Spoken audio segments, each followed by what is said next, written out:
All right, here we are, 61 Chevy truck down here at Weird Stuff. Tony and I, we're gonna get to work on this bad boy, see what we can make happen. It's got a small block in it. 283, 2-speed power glide. Woo! 61 long bed fleet side. It's a factory V8 truck, so it's got the V8.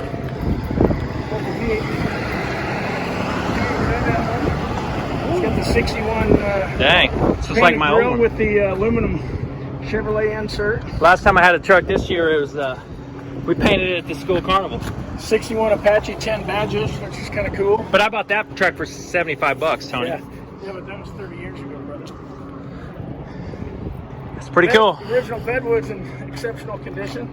I got a bumper at the shop that we'll put on here. A little step bumper for the truck. Nice. It's got reupholstered seat in it, which we'll clean all that out and service everything. Try to get it running and driving.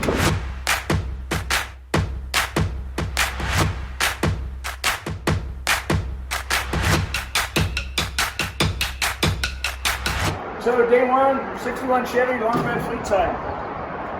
First thing you'll notice, this has got a 6061 only. That's a V8 hood emblem.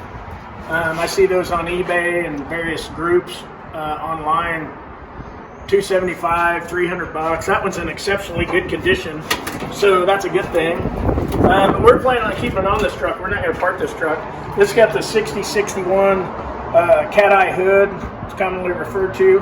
These are 61 only park lamp inserts right here. They got the chevrons on them. This is a 61 only dual headlight grill, and I noticed this has still got a T3 headlamp in it. Wow. Which is only one of the 4 T3s. That's an original OEM.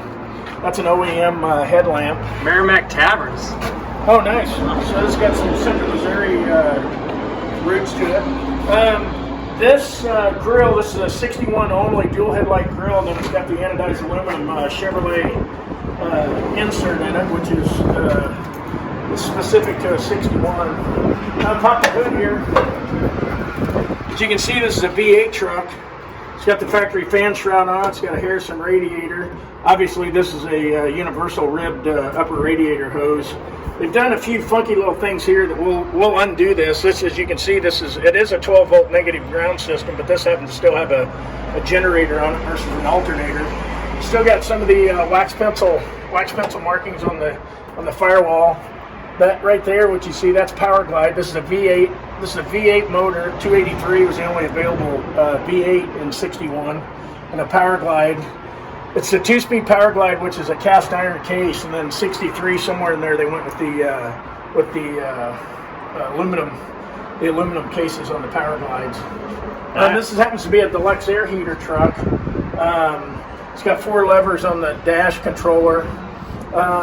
Another quick thing here, it's got a factory horn on it, but another quick thing here, you can do a visual identifier. If it's got a single down rod on it, that should be an automatic. If it had 2 down rods on it, it'd be a 3-speed. If it had no down rods and the mass jacket was smooth right there, it'd be a 4-speed, just from looking at it from under the hood. And then of course you can look at the column and tell otherwise. We'll put a solid battery in this. We'll drain the fluids. We'll drain the coolant. We'll feed it off of. We'll feed fuel through it off of an IV fuel tank, so we're not running any dirty fuel through the fuel system. The inner fenders on this are just absolutely shot. I've seen them where you put your fist through here, but I've never seen them that bad. So as you can see, the tension of the hood springs are, starting to drag those mounts back. But we'll probably strip the front clip off of this just for sake of replacing these. We're going to leave this a patina truck. We'll probably give it a CLR bath, calcium lime rust bath, and then we'll wipe it down with Penetrol just for preservation. So that'll basically stop the rust from going any further. So this will be a patina flip for us. It's got these are actually the mirrors on this truck These would be senior West Coast mirrors, which are the largest of the mirrors of this style for these trucks. The junior West Coast have a 6x11 mirror head. These are 8x12 or 8x15s or something like that. I don't remember the exact dimension of them, but these would be typically found on the medium duty 40 and 50 series and the heavy duty 60 and 80 series. But we'll probably leave them on there because they've the mounts, you know, we don't want to create any extra holes. The glass, the windshield actually, it's got a crack in it, but we'll probably leave it like that. And ultimately, if we end up replacing the windshield, we'll put a new windshield rubber in it. This has got, I see it's got a mishmash of 15-inch steel wheels. Obviously, that's not a correct hubcap for this era of trucks, but I do have some 61 to 63 hubcaps that'll go on this truck. So for era correctness, we'll probably put those on there. Stuff like this, the enemy of rust, or well, the friend of rust and the enemy of trucks is people get these voids like this and fill it with the spray foam, and I absolutely say that's a no-no. Never do that. That basically is like stuffing a sponge in a hole, and now that sponge gets wet and there's no air circulating around it, so it'll hold. It basically just holds the moisture substantially longer than it would otherwise. So probably what we'll do is we'll put fender tails on this truck. We may put outer rockers on this truck just so the outside of it's somewhat tightened up. And then we'll metal finish our welds, probably shoot an epoxy primer, the area that we repaired, and then try to do some off-white patina so it kind of keeps with the motif of the truck. One amazing thing on this truck, staying on the outside here, is the bedwood in this truck. As you can see, it's still intact. It appears to be original. We'll clean all this out, probably, and we'll definitely power wash this, but may just put a satin black oil-based brush on or roll on some satin black oil-based paint on this just for preservation. We'll leave the interior. It's kind of amazing that this thing's not beat up any more than it is. Typically these wheel tubs and the front bed panel and the tailgate are just hammered from load shifts and things like that, but this is actually in exceptionally good condition. I have a couple of dealer installed factory bumpers for these trucks. Well, factory dealer installed, but fleet side step bumpers for these trucks. So we'll undo the rat's nest here, make sure all the wiring is that for correct. a trailer or something? It looks like it had a trailer flooding on at some point, and then just a bunch of MacGyver wire. That's hilarious. So all this extra stuff here, obviously this is all MacGyvered in here. We'll cut the C channel off and get back to the original frame rail here, and we'll do the same thing on this side. So a lot of times with something like this, we'll reverse the vasectomy, get back to square one, and then we'll add on factory parts. Probably put some chain hanger or some tailgate chain protectors on it, just to just so it looks,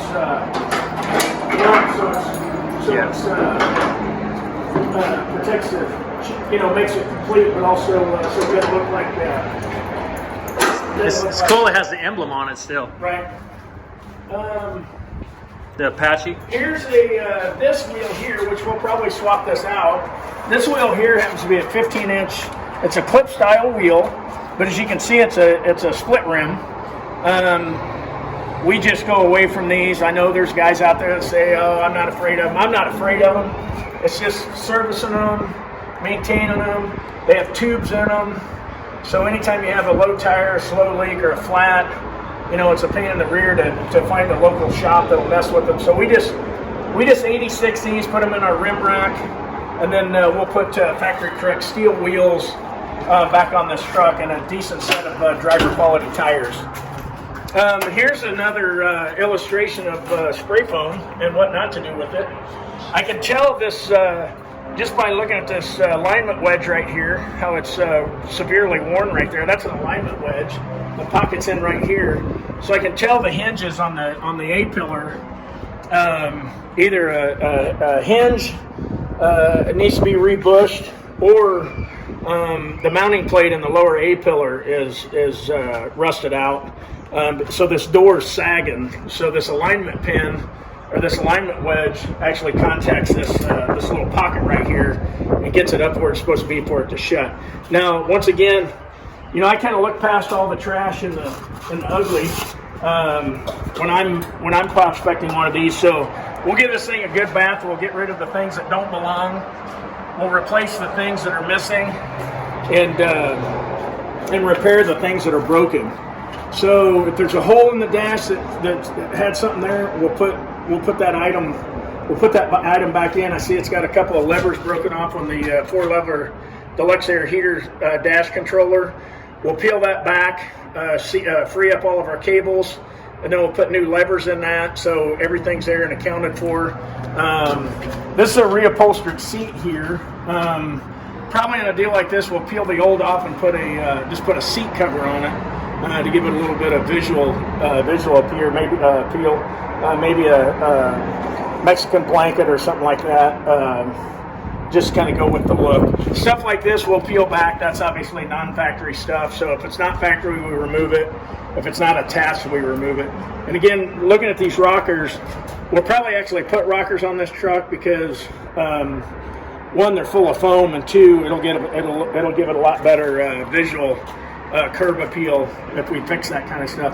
The interior on this, once again, this is a factory V8 283, and it's a factory power glide truck. So we'll run around the other side and look at the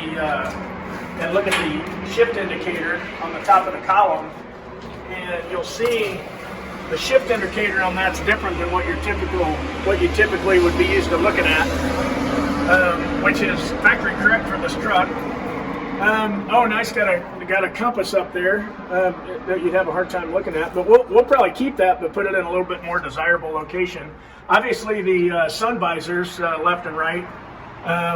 We'll put new covers on those. So we give it a good. Maybe there's a bundle of money in the glove box, but we'll have to wait and find out because we can't get it open. But anyway, yeah, just a good. Smells like cod in there. Well, yeah. Just a good cleaning and some basic stuff for give it some curb appeal. The goal is to get it started running and driving, and put it back out on the grid and make a nice little daily driver for somebody.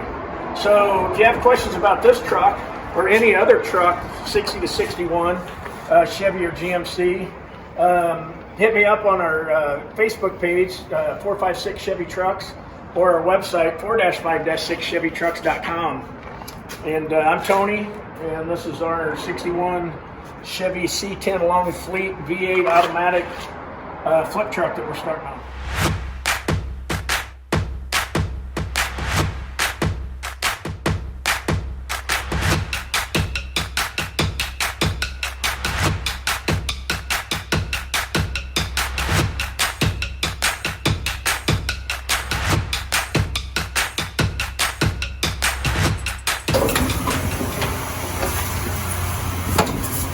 Here we got our hood hold open. Oh, there you go. These are, we're going to start making these. You get the first one. These are a couple $100, but we'll set you up.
Try to start it.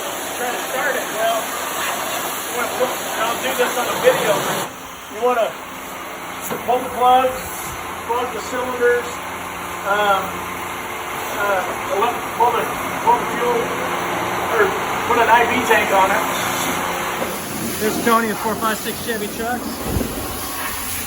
He is washing it down, making it look good.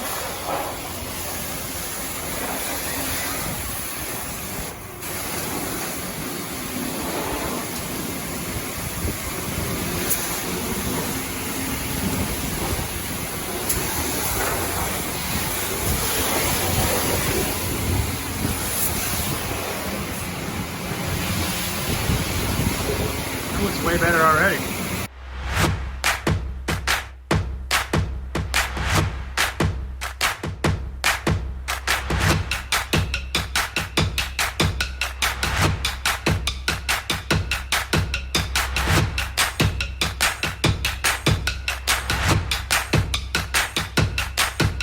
All right, so we gave this thing a bath. Probably increased the value of it $500 to $800, I'm sure, with $12 worth of quarters and a little sweat equity. So first thing I say to do, take it to the quarter wash before you take it to your shop. Give it a good hard bath. Knock all the cobwebs and the mouse droppings out of it, and then so we get this back to the shop. Then we're working with somewhat of a clean canvas, as clean of a canvas as it can be without doing a heavy-duty clean. So we'll let this thing dry off. And then we get it back to the shop. We start doing mechanicals on the motor. We're not dealing with a bunch of 50-year-old grease and grime. And that just makes life a little bit easier. So, Everybody. Right back here is Tony with 456 Chevy Trucks. This is our 1961 Chevy truck we just saved. A lot of people are in the business for saving animals and saving different things. We're in the business of saving old Chevy trucks. This thing was sitting in a farm, in a barn somewhere, rotting away, but this is a 61 Chevy Apache. It's got the 283 small block, factory small block, automatic. It's actually a pretty nice truck, solid wood bed. And we're gonna flip this thing and make it a daily driver for someone. If you're interested in a 1961 Apache Chevy truck, there you go.